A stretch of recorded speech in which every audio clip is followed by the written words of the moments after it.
Assalamualaikum warahmatullahi wabarakatuh. Perkenalkan, nama saya Safira Putri Nuridia Stuti. Saya dari Prodi Tasawuf dan Psikoterapi UIN Sunan Ampel Surabaya semester 6. Nah, pada pertemuan kali ini kita akan membahas tentang tarekat Sidikiyah yang ada di Bojonegoro.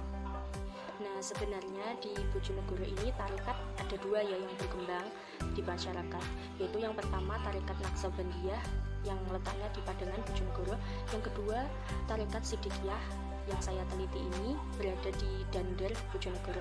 Mengapa saya memilih tarekat Sidikiyah? Karena tarekat ini tuh sangat unik. Saya itu paling kepo karena tarekat ini tuh satu-satunya tarekat yang memiliki berbagai macam badan usaha seperti pabrik rokok, pabrik madu, pabrik kerupuk, pabrik air minum yang terkenal. Nah, kita sekarang masuk ke pembahasan sejarah singkat tarekat Sidikiyah. Awalnya tarekat ini pertama kali didirikan di negara Irbil, yaitu sekarang menjadi negara Irak. Pertama kali didirikan itu sempat vakum selama kurang lebih 1000 tahun lamanya, dan Syekh Mukhtarullah ini mendapat amanah dari gurunya yang bernama Syekh Su'aib Jamali Al-Bantani untuk memunculkan kembali ajaran tarekat Sidikiyah ini. Syekh Mukhtarullah Al-Muti ini memunculkan kembali ajaran tarekat Sidikiyah ini di tepatnya di Desa Losari, Kecamatan Ploso, Kabupaten Jombang. Nah, dengan saat itu Syekh Mukhtar menyebarkan ajaran tarekat ini secara terang-terangan dan membuat warganya geger karena tiba-tiba muncul, dan tarekat ini sempat ditetapkan oleh Jatmi sebagai tarekat Ghairu Mu'tabaroh karena ketidakjelasan asal usul atau sanadnya sampai ke Rasulullah atau tidak. Respon Syekh Mukhtar saat itu biasa saja. Beliau mengatakan bahwa yang menentukan sah atau tidaknya sebuah tarekat itu hanya Allah berdasarkan Al-Quran dan hadis. Selama ajaran yang diamalkan oleh tarekat tersebut tidak menyimpang dari Al-Quran maupun hadis, itu sah-sah saja. Setelah diteliti oleh para ulama, ditelusuri di dalam kitab-kitab terdahulu, ternyata tarekat ini sampai silsilahnya kepada Nabi Muhammad SAW. Nah, para ulama saat itu melihat di dalam kitab Tanwirul Qulub bahwa tarekat yang pertama kali berdiri itu tarekat Sidikiyah, baru tarekat Naqsabandiyah. Nah, berikut merupakan silsilah tarekat Sidikiyah.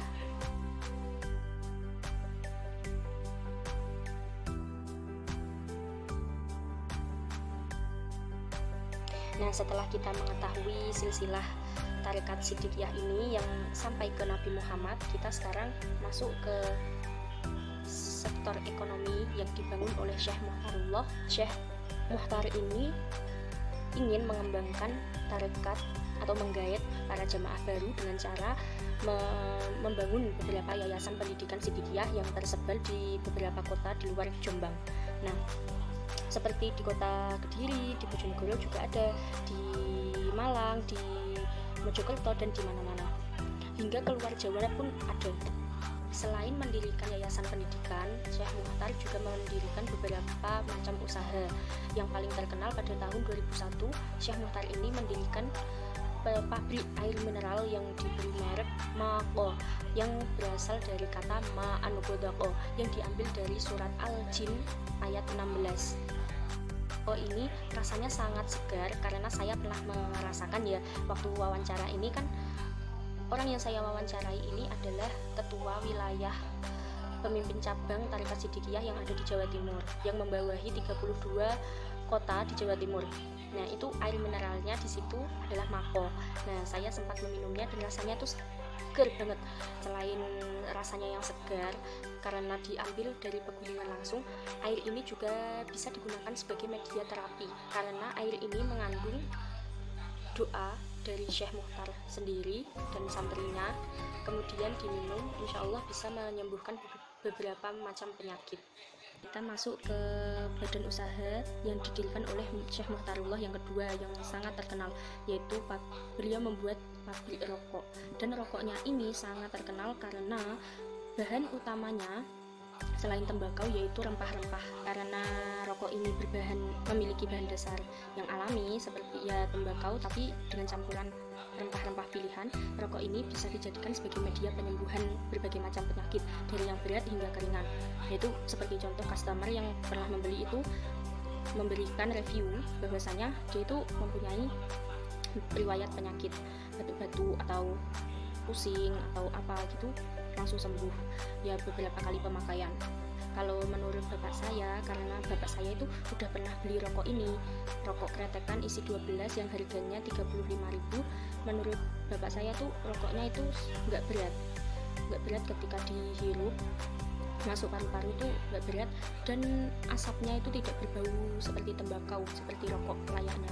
Rokok ini dijual yang paling murah itu harga 35.000 dan yang paling mahal itu per kreteknya harga 300 ribuan, karena itu memiliki bahan dasar alami dan fokus sebagai media penyembuhan saja, yaitu namanya Ashifa. Nah, seperti ini bentuk rokoknya. Untuk selanjutnya yaitu membahas tentang bagaimana awal mula tarekat Sidikiyah ini masuk ke daerah Bojonegoro.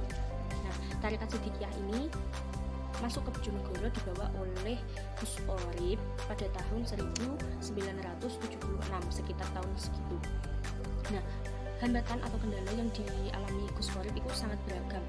Yang paling ekstrim itu ketika Gus Orip itu berzikir di rumahnya, tetangga-tetangganya itu pada mengintip, saking keponya atau rasa ingin tahunya itu tinggi kepada amalan tarekat Sidikiyah ini, sehingga mereka nekat untuk mengintip ke rumah Gus Orip. Nah, Gus Orip dengan sabar menghadapi sifat tetangganya yang begitu kepo atau memiliki rasa ingin tahu yang tinggi tentang tarekat ini, karena tarekat ini kan awalnya dianggap sesat kan. Nah, hingga waktu ke waktu Gus Orip mengembangkan tarekat Sidikiyah ini di Bojonegoro, dan hingga tarekat ini berhasil menggait ribuan jamaah hingga saat ini. Saat ini khalifah yang bertugas memimpin wilayah Bojonegoro bernama Bapak Ridwan Sayadi. Nah, Bapak Ridwan ini menantunya Bapak Muhtadi. Bapak Muhtadi ini khalifah pertama kali yang diutus oleh Syekh Mukhtar ke daerah Bojonegoro untuk memimpin wilayah Bojonegoro. Nah, untuk ketua yayasannya di Bojonegoro itu diketuai oleh Bapak Joko Sarwono yang memiliki UD Kartika, Koperasi UD Kartika di Mojolalu, Dandel, Bojonegoro. Untuk pembahasan selanjutnya yaitu mengenai amalan dan ajaran yang ada di dalam tarekat Sidikiyah.